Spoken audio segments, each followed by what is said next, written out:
Good morning, everybody. To all of you in the packed marquee, but also to those of you watching the live stream on the YouTube channel, Think Tent 2025.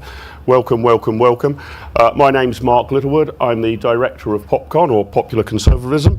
There's leaflets on your chairs about us. If you don't know much about us, you'll learn a lot about us in the next hour.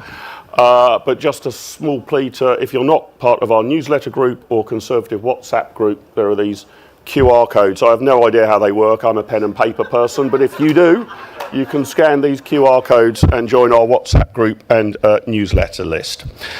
I'm delighted to be joined by my good friend and I think Britain's leading Conservative public intellectual, Dr David Starkey.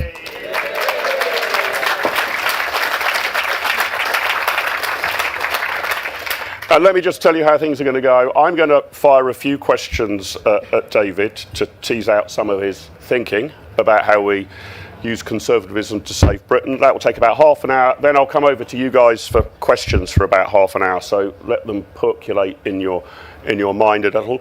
And looking around the room, I can see a good number of faces who would have seen the Starkey-Littlewood double act before. So we're going to play a few of your favourite old tunes, but we're also going to trial a little bit of our second album. All right. So we'll see how. This is experimental. So we'll see how that goes down. Look, David, let's start, because we set up Popular Conservatism to sort of analyse why 14 years of Tory government have been so disappointing. That was the essay question. And then basically on the eve of our launch, I think you answered it for me with what's now become widely known as the Starkey thesis. What is the Starkey thesis? Give us a potted introduction to what's gone wrong and how we fix it. I think broadly we've got to understand that we are in a most terrible mess, which is why we're all feeling, even despite the pleasures of last night, and maybe because of the pleasures of last night, a little bit washed out. But there's also hope, because we have been here before, exactly in the same place 50 years ago. We're celebrating the 100 years from the birth of Margaret Thatcher. We're celebrating 50 years from her becoming Conservative Party leader. And we're celebrating 52 years since what I suppose, if I really am in the position that you kindly said I was, is my predecessor, Keith Joseph, his analysis of what had gone wrong with conservatism since 1951. And you will remember he put it in 2 sentences. He could be a very good writer. He could also be a terrible writer, but they're 2 very good sentences. I thought I was a conservative, but I wasn't. I'd been a member of a Conservative government that had done absolutely nothing conservative. Now, we can rewrite those words now about ourselves. That is to say, the Starkey thesis is that from the beginning, conservatism has had a problem. We are in, as Disraeli, the greatest leader of the Conservative Party, though not the greatest Conservative Prime Minister, the man who really formulates conservatism, says, we are in a progressive country. That means it's a country that changes. Conservatives don't like change. How do we deal with this? It's a paradox. Conservatism is a paradox from the very beginning. And conservatism, the word itself, is coined and it's born in the wake of a great defeat, the First Reform Act, which kills the Tory party. The Tory party is killed in 1832, and you invent this new thing called conservatism. And you may remember, going back to Margaret Thatcher, going back to her intellectual inspirations, Thatcher marches into the Conservative Research Department, staffed then, maybe as now, by rampant wets and a profound nest of hornets, and is alleged to fish out of her handbag, which must have been very big, bearing in mind the size of the book, Hayek's Constitution of Liberty, slams it on the table and says, this is what we believe. The problem, ladies and gentlemen, is that the last chapter by Hayek says, why I am not a conservative. Right, so what's the problem? Yes, so that we need the rebirth, but what's the problem? How did we get caught in the same problem we got caught in the 50s, because 60s conservatism and 70s? perpetually compromises with what has gone before. We get what we conserve wrong. So in 1951, Churchill knew we should have reversed the NHS. He knew we should have reversed not simply the creeping, the galloping socialisation. Remember, Britain has never recovered from the Attlee government. Attlee was a brilliant administrator doing terrible things, like building a completely unfunded welfare state on a ruined, bankrupt wartime economy. It was an absurd thing to do. But Churchill went along with it. From 1951 to 1979, we had a coalition government. They even had the same idea of a uniparty, except it was called Butskillism. So you had Gateskill on the one hand, Winchester, and Butler, Rab Butler, was he? I think he was Eton. One Conservative, the other Labour, indistinguishable policies. Prices and incomes policies, Keynesian economics, 5-year plans, targets, the whole lot, until Keith Joseph, Thatcher come along and say, break. And you have then, which is equally an extraordinarily effective instrument, you say, right, we will reverse Keynesian economics at terrible cost. Remember, the costs are dreadful of bringing inflation, which goes to 23, 24% under control. Interest rates go 18, is it finally? Something, and people say, this current generation has had it uniquely bad, but there we are. We'll not go down that rabbit hole. So you reverse it, but at one cost. We're here in Lancashire. My family comes from Lancashire. My father was a tool maker as well. I think you can see from the result he was a better one. And of course, he was rendered unemployed for 4 years by the death of King Cotton. And Thatcher completed the destruction of those traditional industries. So that was part of the price. The other was we lost sight that conservatism is not just free market economics. Free market economics, or some version of them, is central to conservatism, but it's not all. Because, of course, when we get the successor regime, in other words, our equivalent, what we're fighting against, what is the equivalent of the Attlee government, is the Blair government. What we need to understand is that the Blair government wrought much more fundamental change than the Attlee government. That the Blair government was, in fact, a slow burn French Revolution. When you get the 1832 Reform Act and the response to that with Robert Peel and Disraeli, in the background, of course, is the French Revolution itself and the original conservative thinker who is Edmund Burke. And Burke recognizes that what the French Revolution had done was to tear the world up by the roots and then be astonished that it withered and died. This is fascinating, but with Blair, and we've had this discussion before, I can remember him winning in 1997 and being quite relaxed about it because he was going to inherit Thatcherism. We were very different. I spent election night with my head down the lavatory. Admittedly, it was vintage champagne, but it was, I had a feeling, I didn't know what it was, that something awful was going to happen. But it took you and others a long while to spot it. 2 decades to work out what had gone wrong. So what is it? Obviously, it's a national sport now to rail against Blair and boo and hiss him. But what did the Blair administration do that we need to now undo? Right. We need then to identify what conservatives should properly be about. What are we trying to conserve? We are the heirs of what used to be the most successful country ever. We've got to get this into our heads. We invent modernity. Britain actually invents modernity. We invented modernity fundamentally. Now, this is, if you remember, our first discussion was about what's the relative weight between economics and politics. And I think we've made the terrible error going along with Clinton and his advisors. It's the economy, stupid. It's not. The economy is downstream from politics and society. The reason you have an industrial revolution here, which is the foundation of that modernity, is our politics. And it's the politics of freedom, that central conservative concept, but limited freedom. Freedom that's limited by a responsible society. Freedom that's limited by notions of tradition, of boundaries, of family, of nation, of country, of little institutions, the little platoons that are such a strong feature of Edmund Burke. And what we should be doing as Conservatives is conserving that idea. The Constitution sounds dead, boring, tedious. It's not. It is the equivalent of, we were talking about Angela feeling a bit unwell, and we sort of say, oh, she's got a bit of constitutional problem. Something's going wrong. And the Constitution is the thing that holds a country together. It's that central thread that Burke talks about, the thing that links past, present, and future. It's the kind of essence of the history, the political self-consciousness of a people that holds them together, enables them to govern themselves now, preserves the memory, enables them to govern themselves now and to shape the future. Blair despised all of that.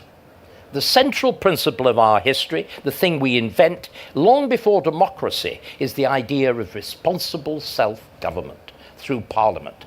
Parliament whose laws bind us all because we're all there, in person or by our representatives. And that's been the foundation of Britain's greatness. And Blair and the left hate this idea because fundamentally they distrust you. They treat you with contempt. They think you are stupid. They think you are old-fashioned. They think you are nationalist. They think correctly that you don't embrace their brave, silly, shallow new world. And all of this is pioneered in Germany in the immediate aftermath of the Second World War with the distrust of what we call democracy, because of course it was argued wrongly, in fact, that democracy had directly led to Hitler's accession to power. So you have this idea that we can't have our traditional notion of democracy, parliamentary sovereignty, which is sovereign not because it makes Dominic Grieve feel self-important, as you know, this used to be, or indeed John Bercow, even more self-important, but because it represents you and me and all of us collectively. That's what parliamentary sovereignty means, and they were determined to do away with it, and they do away with it by creating a kind of super state on top of the old state. Power goes in two directions. The Taxpayers Alliance has been brilliant at exposing, remind me, what's the current number of quangos? Well, they say it's 438. I say it's 444. But remember, you've forgotten Labour abolished 7 of them. The NHS quango itself, the super quango. But do you know how many quangos were dealing with the regulation of healthcare? 6 separate quangos.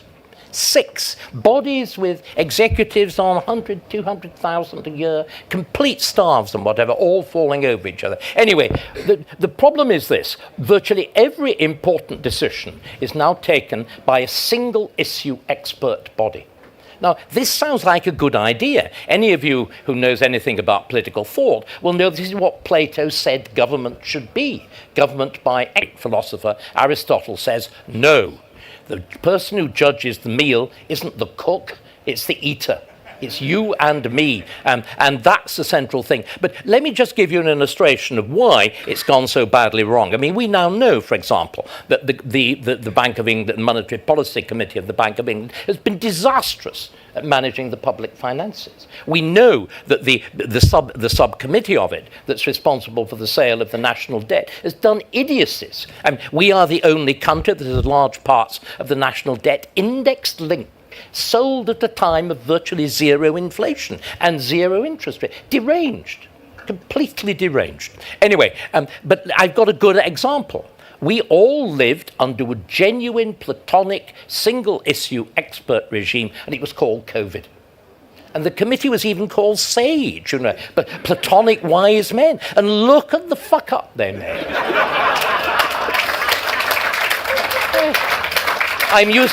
I am, ladies and gentlemen, of course, using technical language as an approved academic. But you look at this is what happens when you just address one issue.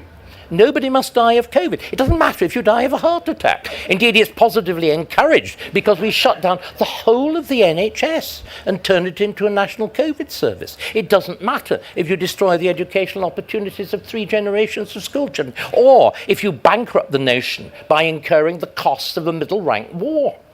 It's insane. And then the other thing you do is, even more dangerously, you shift power to lawyers. law in Britain is traditionally under Parliament, which was expressed brilliantly by the fact that the upper house of Parliament was presided over by the Lord Chancellor, the head of the legal system, and also that the supreme branch of appeal was the Judicial Committee of the House of Lords. Blair and his cohorts, all lawyers, all with wives who were lawyers, decided that wasn't enough. And in that wonderful phrase of Coney Barrett, the American Supreme Court Justice, addressing the DEI appointment on the Supreme Court and pointing out she wished to replace an imperial presidency with an imperial judiciary. And what Blair gave us was an imperial judiciary. And it's expressed above all through something that sounds cuddly. And we've got to fight. I was at the, gay as I am, and indeed one of those who back in the early 90s led the equalization of consent for gay and straight people. A wonderful gay event, except all those sweet lads, as well as telling wonderfully dirty jokes, and their repertoire of dirty jokes was even more imaginative than mine. Some things advance, they really do. But they all kept chattering about gay rights, at the same time that our leader is about to revoke the European Convention on Human Rights. We've got to learn a new language. The language of human rights sounds good, is a disaster. Because what it does, I call it Paddington Bear. Think about it. It's got a little squidgy red pork pie on its head. It's got a sweet little luggage label saying, "Poo-woo." You've already got tears coming to your eyes, and it's got a little battered suitcase, and it's looking lonely, and you feel so sorry for it, and you know it's an immigrant, and you know the odd murder or two apart, it's just like you. We've got to grow up. We've got to realize any notion that law has its source outside the nation means we can't control it. It means there's a thing called a universal human being. It means that these people tumbling from war zones, having killed, tortured, done monstrous things, are really just like you and me. They're not. It means that there shouldn't be nations. The Green Party actually says this, that there should be no barriers, that there should be no difference between a citizen and an immigrant. But you know what's the truly terrible thing? All of that is now written into our law. And it's been written into our law without any consent or debate in Parliament, by internal legal process led by the man who is the intellectual godfather of all of this, Tom Bingham, the Lord of Repeal. And in his book on the rule of law, Bingham completely stands the relationship between Parliament and the law courts on their head. He effectively turns the rule of law into the rule of lawyers. It's done without any form of consultation, but it's now legal gospel. And the thing that really, Mark, it's scarcely believable. He actually glosses that book in a lecture which he wisely gives as far away as possible from Britain in Australia, though with modern communication it all leaked back. He says, listen to me, and we'll stop now and we'll shift here. He says, listen very carefully, I am quoting precisely. Human rights law is intrinsically anti-democratic. It is counter-majoritarian, and it protects the minority at the expense of the majority. And then he goes on and he lists the minorities that it protects, headed by the mentally sick. Do you wonder why Ruda Cabana and Kalokani were free to murder? That's why. And it's not an accident. It's not just due to idiotic judges. It is actually part of the law, which means our enterprise has got to be exactly what Thatcher did with the entire nationalised structure, the entire structure of Keynesian economics, of Prices and Incomes Board, nationalised industries, council houses, blow it up. Exactly what Burke says you have to do with the French Revolution. You have to get rid of these absurdist structures. Remember, they wanted to make everything 10. We think about the metric system. They wanted 10 hours in the day, 10 days in the week, 10 months in the year. Demented. Everywhere had to be the same. So this is in other words, what we've got to do, the first thing of the Starkey thesis, the first word that appears in our title is repeal, or revoke, or indeed annul. The whole of that structure, before we can do anything, has got to go. And the reason why government doesn't work is that structure. And you can see it brilliantly, because even with the vast majority that he's got, Keir Starmer, who is a product of this structure, who believes in this structure, still can't make it work. So this is the challenge then, isn't it?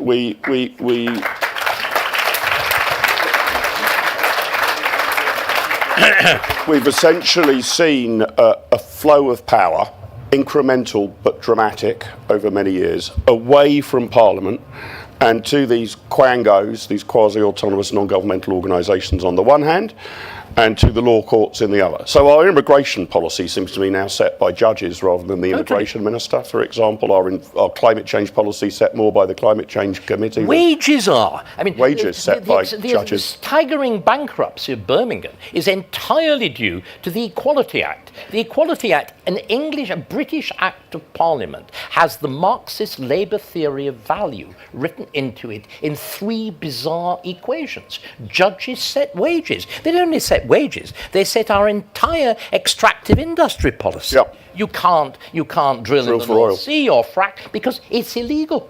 I mean, this is deranged. This is actually worse than the Prices and Incomes Board, which at least included a few people who knew about wages. I mean, judges don't know about anything, by definition. I mean, I'm being really serious. The idea that a lawyer should take a substantive decision on public policy is deranged. That's not their job. Their job is to weigh the competing claims of individuals and institutions under the law. It's not to determine questions of public policy. And again, we haven't talked about this. We as a party are at least as guilty as Labour in enabling this. Theresa May, cursed be upon her name. I would seriously, if I led the Tory party, the first thing I would do would be to withdraw the whip from her. And we need to recognise the degree of catastrophe that the Climate Change Act inflicted on us. Under Cameron, do you know we are responsible for non-crime hate incidents? This most fundamental undermining of the concepts of free speech and freedom is a Tory responsibility. It is a matter of absolute shame. So we need so the plan is this, isn't it? Somehow we need to hoover up all the powers that were given away and return them to the sovereign parliament. That's to correct. Actually say this now, the buck stops with you, our elected MPs. Yeah. If we no. The buck stops with you. Well, because you control the MPs. No, it stops with the electorate. And this is the enormous challenge. We've a vast task of education, because we've had a politics, I'm afraid, thanks to your degree, in which has just become manipulative. He blames everything on PPE from Balliol College, Oxford. Yeah. Well, bearing in mind the number of our prime ministers who've been trained. True. That is assuming education has any effect at all, which I occasionally, as a former university teacher, I occasionally wonder about. But that's an entirely different matter. But what we've also got to do, and this is where, ladies and gentlemen, I think the novelty, my trying out, we've got to offer the positive. Why does this matter? Why might it work? We've got to talk about things that we've completely forgotten to talk about. We've got to say that putting the nation first is the right thing to do. Because Disraeli says very clearly the Conservative Party is a national party or it's nothing. We are the party of the nation state. There's been this absurd view that to say you put your own nation first, it's disgraceful. We should be thinking about the world. I mean, you have people like Gus O'Donnell, for God's sake, who is still desperately influential in government, saying he thought his responsibility wasn't simply he's head of the Treasury, isn't simply the welfare of Britain, but the welfare of the bloody world. We could do nothing about these things. We need to recognise, look, you can have a global responsibility if you are, as we were in the 19th century, when we advanced things like free trade, if you are the global hegemon. You can take responsibility for abolishing slavery if, as we had then, you have the most powerful instrument in the world, the Royal Navy. We have none of those things. We have to do what every sensible country does, apart from a handful, mainly of the Western powers. We have to realize you begin by looking after yourself. You'll remember the debate between J.D. Vance and the late Pope on the Augustinian notion of that you begin not by loving the world, not by loving your neighbor, but by loving yourself and your family. And it fans out from there. And we've got to start to do that.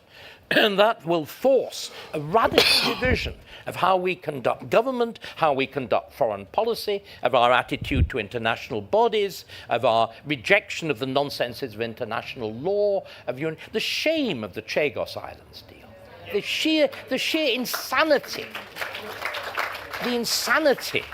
and the fact that it's defended. And that you have people, I mean, again, I'm going to use very strong language. Hermer is a servant of the crown. He is sworn to the crown, and yet he has done every single thing that he could to undermine the national interest. There used to be a word for this, and it begins with T. And it's a very ugly word, which had a very ugly death, and there was a reason for it. And I never thought it would be necessary to revive this kind of language in politics. But when you get, as we had once upon a time, groups that actively conspire against the nation holding power within it, then I'm afraid... Yeah, this is where we get to. So I've got two more questions to you before I come over to the audience for questions. I think we've got Chris on one microphone, we've got another, but so get your questions ready. The first is this, David. We've been, you and I, both together and separately, going around the country talking about these concepts. Evangelising about these concepts. The key word. And it seems we've made quite a lot of progress. Do you think these ideas that we need to restore democracy, take on the quangocracy, put the judiciary back into the box it belongs to, reassert parliamentary sovereignty, do you think the parties of the right of centre in Britain have got that? What's been their intellectual progress and development vis-à-vis the Starkey thesis since you started proselytising it? How much progress has been made in either the Conservative Party or the Reform Party? How much more needs to be done? I think there's been a lot of, I mean, above all, this funny thing called the Overton window, which I see now as a piece of glass that's been firmly kicked in, So there's a very large gap, but it's got lots of sharp edges, and you have to be careful when you step through it. The Overton window's enormously transformed. Look at the Daily Mail headline today, or was it yesterday, questioning the number of people of colour in advertisements and the completely total disjunction of 4% of the population, and is it 64% of advertisements? That would have been totally unsayable. This is a very good thing, and we're seeing shifts in all sorts of directions. We're also seeing, it has to be said, I'm afraid, on the Reform side rather than our side, the Reform Party machine formally buying into this idea. Formally buying in to, if you can't like to call it, the Starkey thesis, that there is even a think tank that is doing the necessary work in drafting legislation. Now, on the other hand, the thing that is striking is Farage has never brought any of this together. In other words, Reform have been looking at, they announced very early the repeal of the ECHR, the aggressive anti-immigration policy and so on, but they've never explained the big idea. As we see with Kemi, she's had a very small Damascene conversion, a kind of little pipette of Damascene conversion on the ECHR, and happily said that nobody can be a candidate who supports remaining within it. But there's been no attempt at presenting the idea overall, and above all, there's been no attempt at what I tried to do just now, to explain why it's so necessary. Of course, there's another aspect which I think I ought to fill in at this point, why it's peculiarly necessary for us as Conservatives. Now, Kemi again came very near. She said the reason that the Labour Party has gone so wrong so quickly is because it's following its principles. She said, the reason that we went wrong less quickly was because we didn't follow ours. But that's not quite right. The reason we went wrong is because we followed Labour. We did exactly what the Labour Party had done. So unless we formally break with the Cameroon idea of heir to Blair, but you can see how it comes about. If you're Conservative and you've been handed a settlement like Blair, well, do you conserve it or don't you? And it took the wisdom and the courage of a Margaret Thatcher to realise you couldn't. It will take the wisdom and courage of, yet we don't know who, to realise you've got to do the same thing with Blair. So there's been a broad general recognition. What's important is the words, the idea of the repeal and the restoration, they're getting into the public's mind. They're becoming part of the vocabulary. That's a crucial step, because this is the first time, sorry, I'm being very self-complimentary, this is the first time ideas from the right have really begun to come up. The left captured language. That's why we're in the mess that we are. We've to capture it back. And the last question I wanted to ask you before I come over to the audience, David, was that's your view of where, if you like, the political leadership on the right is. Looking at the wider public, now you're a public intellectual, you're not running an advertising agency or a Saatchi and Saatchi style campaign. But how do you think these ideas can be communicated to the public? You know, you speak to a member of the public who's not particularly politically engaged. Just take the absolutely median voter who will say, who will give you a whole stream of, if you like, retail complaints. I can't get a GP appointment. My wages haven't gone up. I can't build an extension in my back garden. There's too many potholes on the road. Politicians seem to lie all the time. There's a general sense of disillusionment. Malaise. Malaise or disillusionment. But, you know, never have I knocked on a door and heard from a voter, you know, well, are you going to repeal the Equality Act or the Human Rights Act first? Because my vote will depend on Yeah, I have strong feelings on the separation of power. It keeps me awake at night, and my abyss hairs, you know. So how do we mainline that challenge? You said right at the start of your remarks, David, that it sounds like this nebulous, rather abstract, theoretical, academic analysis of the history of governance in Britain.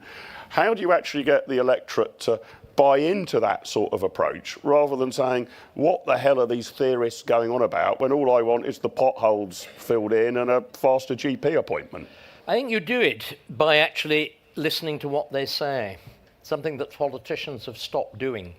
The great theme that I hear, I think there's a profound atmosphere of national sadness as well as anger. I think there's a sense of loss. That phrase, the best phrase seems to me, when people talk about wanting their country back, you could dismiss it as mere nostalgia. I don't. I think people know something has been taken away from them. And what I've been describing, that state that Blair created, was a deliberate taking away. And also it was something even more damning. Blair told us he was going to give us, he wanted a new country. He created one. But he did something totally remarkable. There is, of course, the famous remark in East Germany of Bertolt Brecht when there'd been a rising in the 1950s against the East German government, and the East German government expresses profound disappointment with the population, that they hadn't appreciated the wonders of starving under communism. And Bertolt Brecht comes up with this marvelous parody. He doesn't dare publish it, but he comes up with this marvelous parody. In these circumstances, wouldn't it be appropriate for the government to say that as the people has failed, it will dissolve the people and elect a new one? Blair did. Yeah. That's what mass immigration was about. In other words, you not only aspire to change the government of the nation, you begin to change the nation, how it defines itself, what it is, without consent. Everybody knows this. In other words, there is a complete connective thread in everything we've been talking about, providing we get the language right, providing we are responsive and open to these concerns. So someone somewhere is going to have to come up with the appropriate slogan. I found it quite interesting, an argument put to me that the proof that Donald Trump is a conservative broadly can be found in the most important single word in his slogan.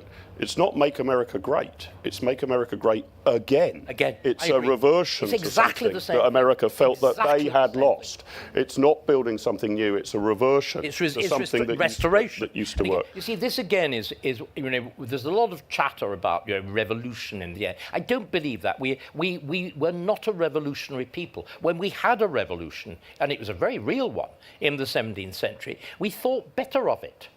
We undid it. It's unique without foreign intervention.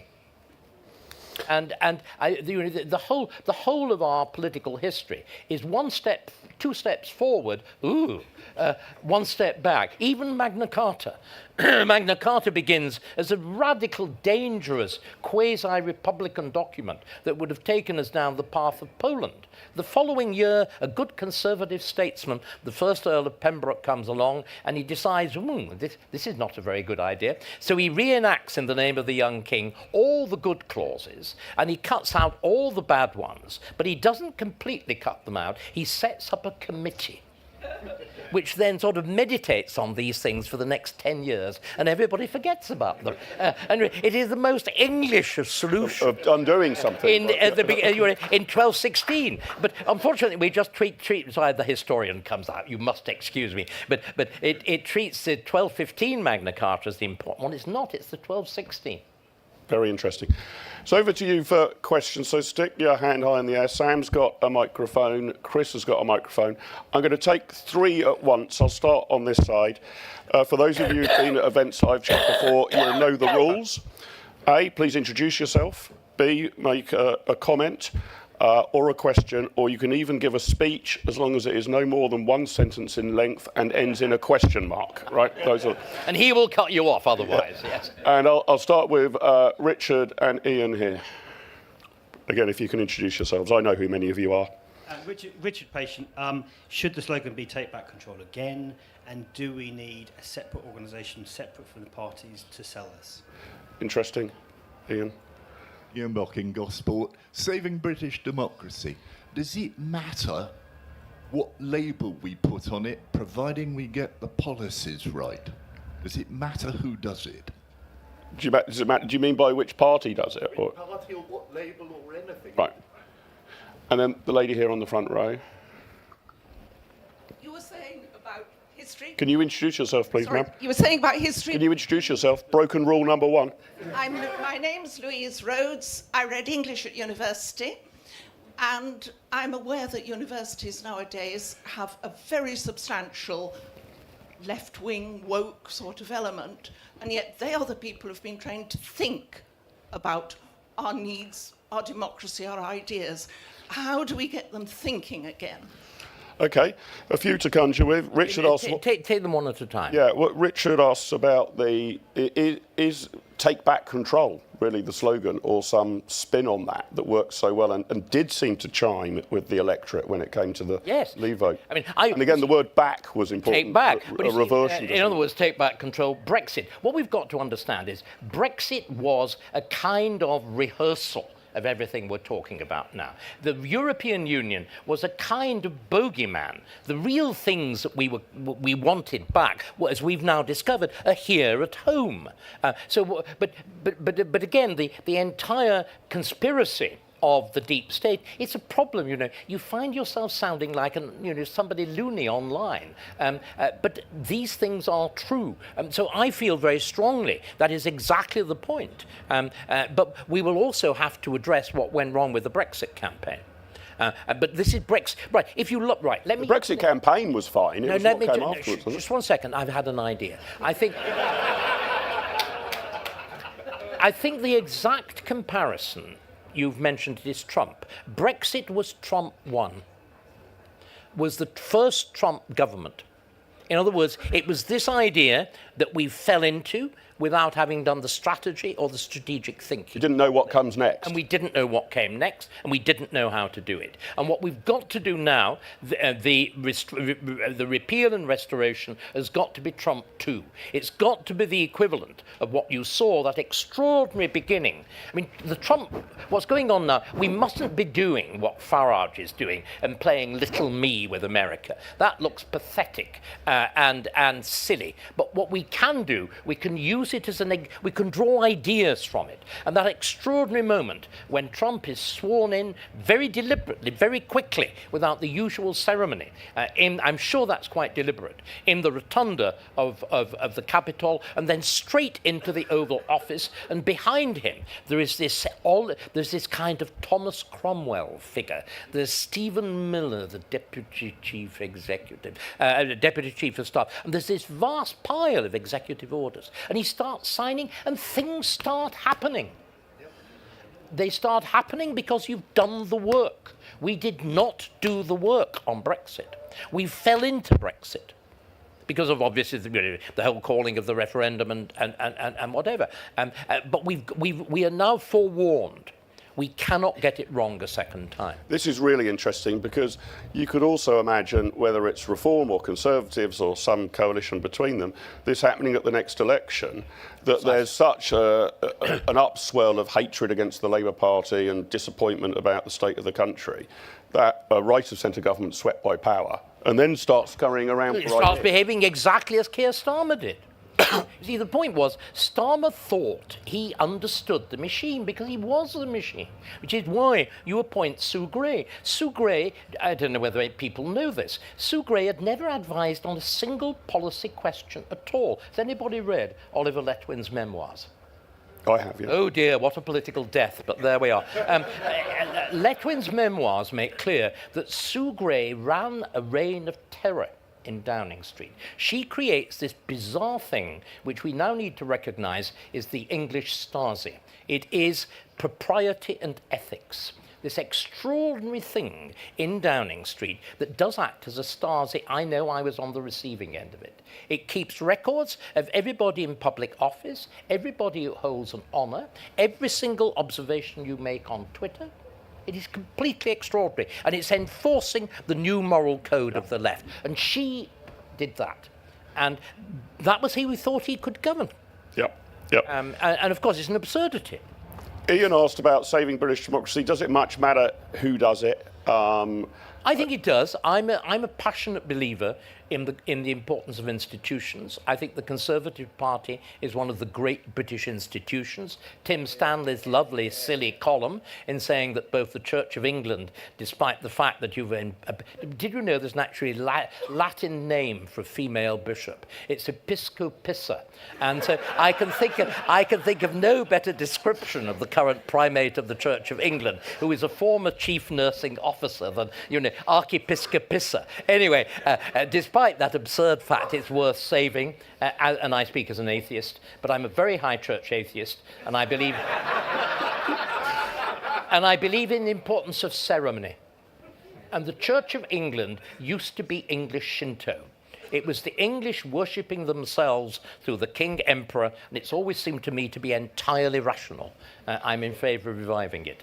But the question about reform, I think, you see, what I'm trying to do, I am, again, you probably gathered, in intellectual terms, I'm a total whore, except I don't charge, which means I'm presumably a very bad one.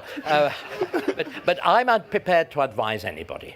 So I've been feeding ideas into reform. I'm very fond of Rupert Lowe. I do stuff with them. I advise the Conservative Party insofar as it will be advised. And what I'm hoping is that we will unite the right, not from the top, but from policy up.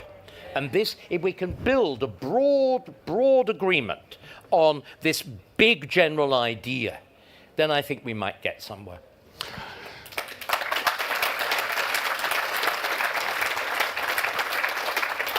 And picking up on your last answer, David, Louise asked about left-wing thinking at universities. Are you you're a one-man stand against this whole sort of woke intellectual establishment.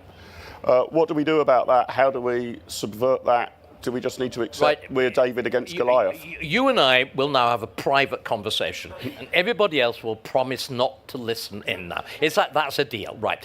You know as well as I do that academics and scholars, and I'm going back, I'm an expert in the Renaissance period, we're the most venal collection of people in the world.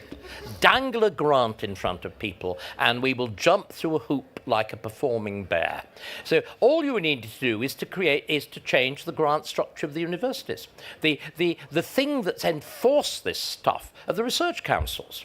Is the fact that we, again, you see, this is where, and I've got friends here from the New Culture Forum and whatever, you can't tackle culture straight on. You can't compete simply with the ideas, these mad ideas. Because remember, the mad ideas, when you've only got to, when you look at something like transgenderism, it's self-evidently deranged. You can't. It's self-evidently deranged. A man who thinks he's a woman should be in a mental hospital.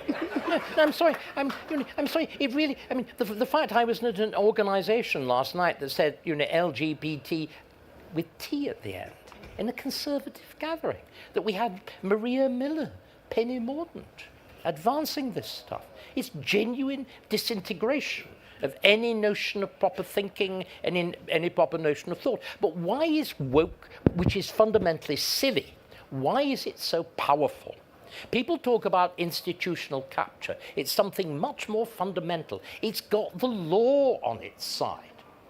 And what you can do, you can change the law. We can't change people's minds, but what we can do, we can change, if you like, the coercive machinery. Again, the reason that we're talking about the widening of the Overton window, one of the absolute fundamental things that's happened, and again, it's the influence of America, is the decision of Elon Musk to walk into the headquarters of Twitter with the kitchen sink and to break the political monoculture of Twitter. I know I was at the receiving end of it. When I was cancelled in 2020, it was done by a Twitter store.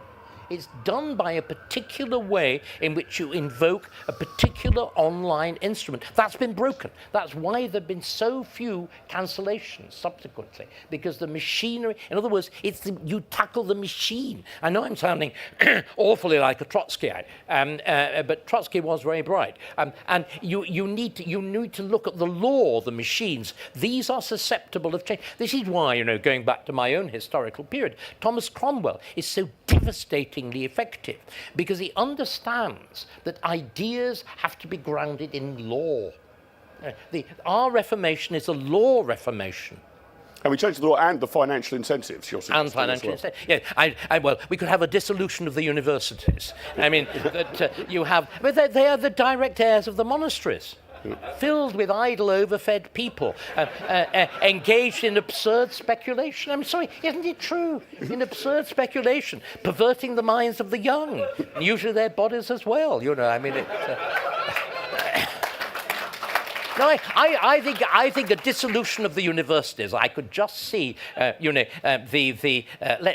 think of one of the grand fantasies: the Great Hall of Kiel laid open and exposed to the winds, as fragments of woke tracks, rotting blow through. It would be wonderful. It'd be like Shakespeare's great sonnet, Colbert ruined choirs and whatever. Yes. Let's take another round of questions. There's a lady at the back there. I love the fact that was a wonderful excuse.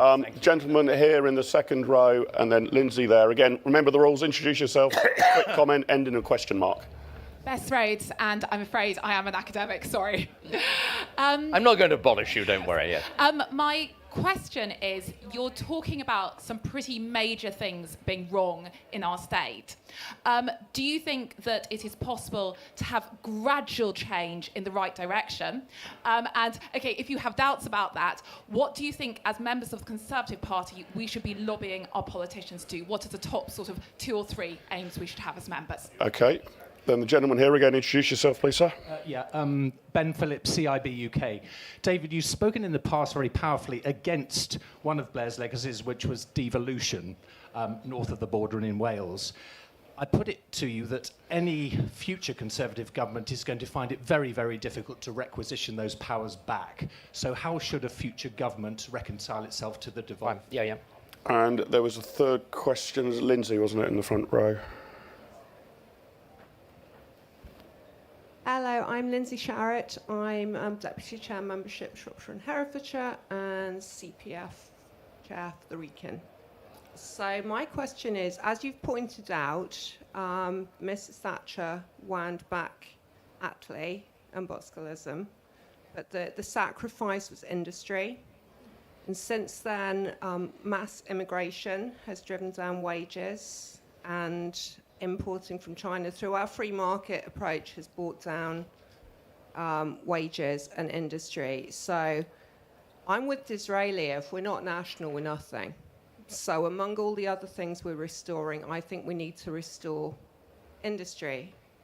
How can we do that and then make sure that conservatism is working for everybody, so all of our red wall voters realise that socialism and Labour is not the way to go and that we're the people who actually care about them?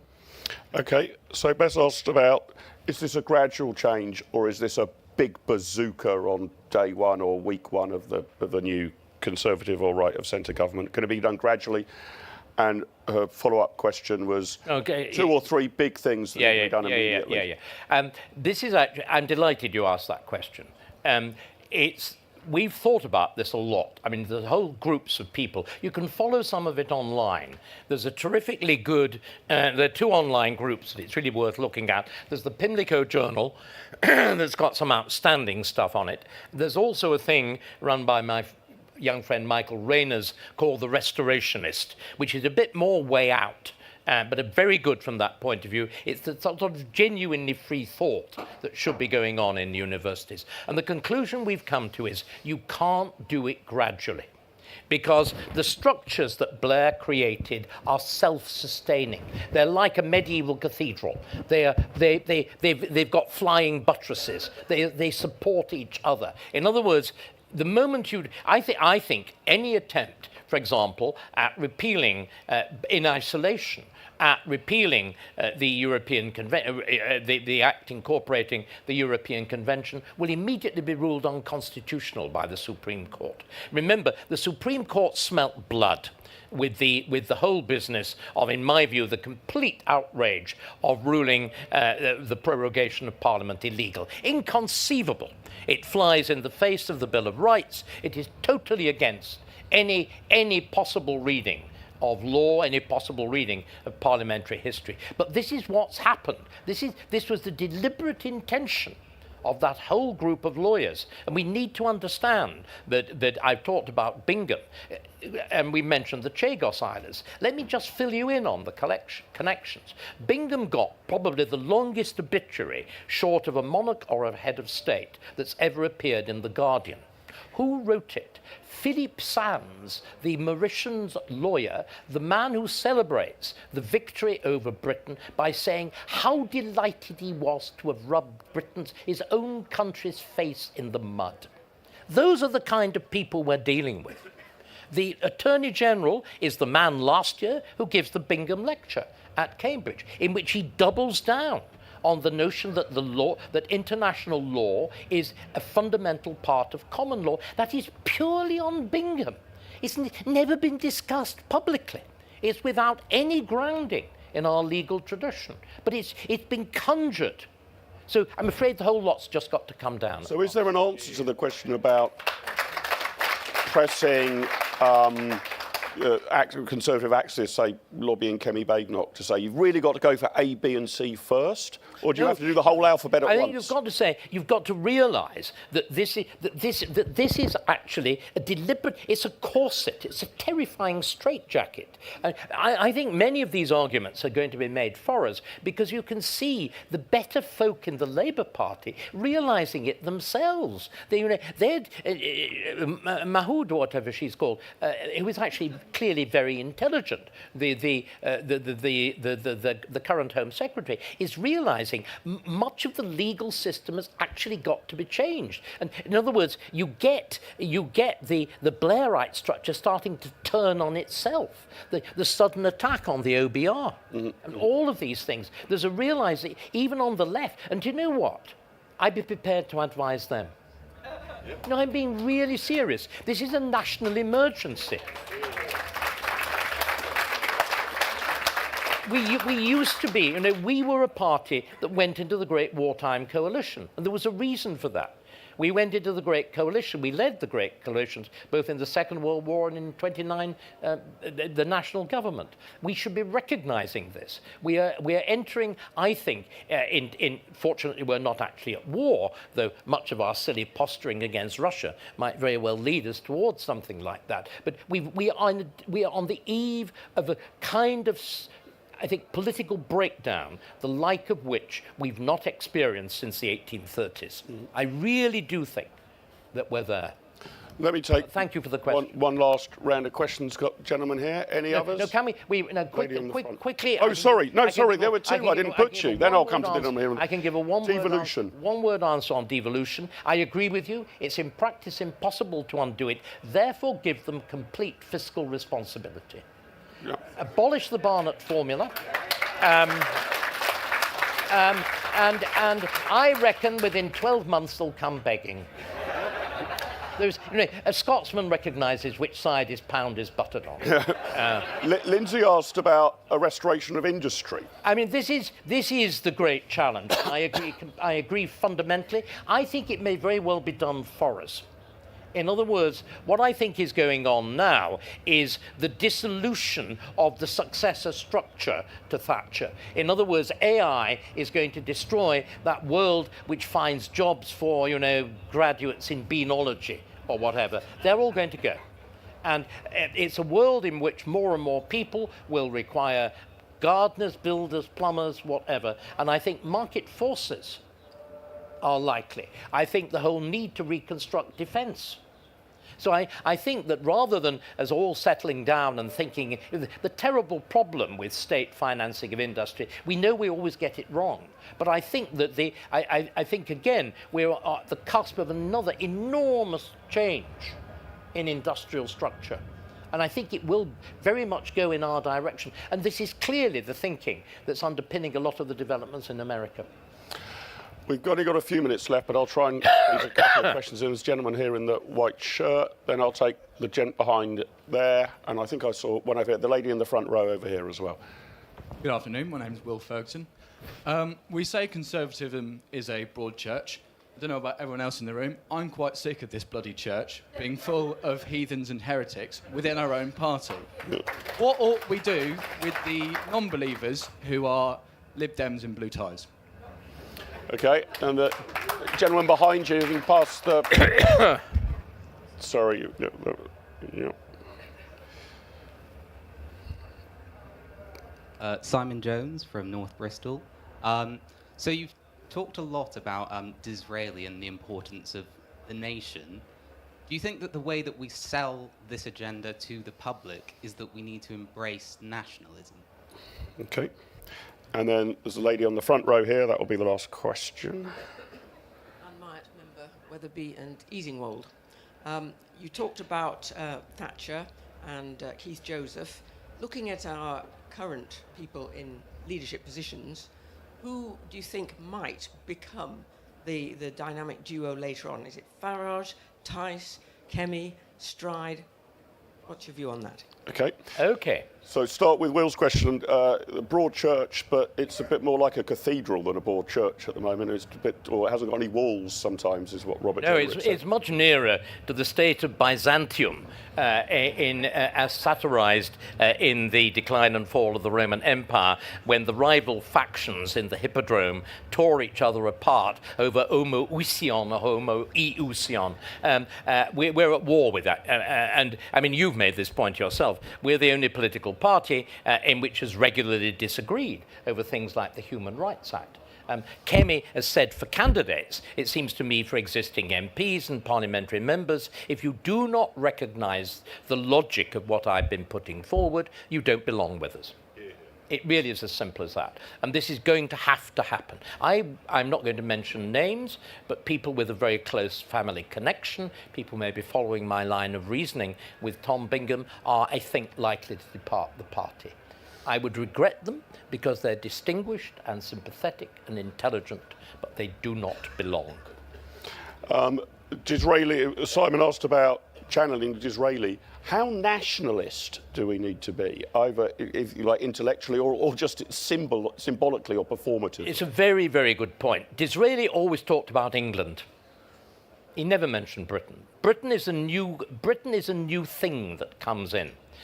The Britain, in my mind, means British Rail, weak tea, soggy sandwiches, trains that don't run on time. It was all the terrible nationalised industries were all British Leyland, you know. Britain is some sort of rusting, malfunctioning car. But being positive, and this is really very important, we cannot be conventionally nationalist so long as union remains. Because Britain, from the very beginning, we're a pre-modern state. We're not a nation state. There's no such thing as the British nation. We're English, Scots, Welsh, Irish. We've got very separate cultures. I mean, within the vanity of small difference, but they're very substantial differences. And the beauty of our old political system was right from the Union of 1707, we recognise this. The Scot Nats are the ones who deny it. England never tried to colonise Scotland. Completely the opposite. The only things that were unified, well, the Crown was already unified, the only thing that was unified in 1707 was Parliament and access to the empire and a single currency, though the Scottish banks retain separate capacity. Scotland retains its own educational system, its own legal system, its own church, its own heraldry, its own court, its own order of chivalry. And all of these things are then replicated in Ireland and eventually in Wales. So the first, for your interest, football, the first internationals are between England and Scotland. What we had, remember, and this is something we haven't mentioned and used to be of fundamental importance to conservatism, what held all this together was one thing: loyalty to the Crown. And the disappearance of the monarchy from our politics leaves this gaping hole into which things like British values, which consist of diversity and tolerance, in other words, bugger all. And it was the terrible thing. We now have a doctrine of nationhood which is a flag of convenience. Anybody can fly it. It means nothing. It demands no commitment. We need to rethink. Because again, the old rule back under Disraeli was that whereas the Crown deliberately cultivates this. Holyrood is first made habitable under George V because the monarch starts going there, following on from the first visit of George IV to Scotland in 1822, the marvellous visit to Edinburgh, which is the first time a member of the royal house wears the tartan, despite his girth. And there's the wonderful account of the ladies of Morning Side that having alleged to say, having seen so little of his royal person hitherto, it was gracious to see so much, as admittedly it only exposed flesh-coloured tights and corsets, but there we are. But the monarchy does that. But all of that was subordinate to a general political culture which was fundamentally English. That political structure, the sense of rights, law, Parliament itself, fundamentally English. And I think we've got to reassert something like that. I mean, after all, we are letting several small tails wag a very large dog. We're 50-odd million. More. Yeah, more. They are, whatever, Scotland 5, Northern Ireland a couple, yeah. Wales. I can't quite see so small, but yeah, but they're tiny. And then we're right on the clock, David, but the last question was, if it is going to be cometh the hour, cometh the man, who is the man or woman who is the next Thatcher? I'm afraid I don't see one. that I don't see anybody who embodies all of those qualities, but then we didn't see them in Thatcher. I mean, that's the paradox. I see some who have some of them. I mean, the reason Farage is not there by accident, any more than Trump is there by accident. The mockery of Trump, as Mark has been indicating, is profoundly misjudged. I think that Farage has got some very remarkable qualities. I don't think being a prime minister will be one of them.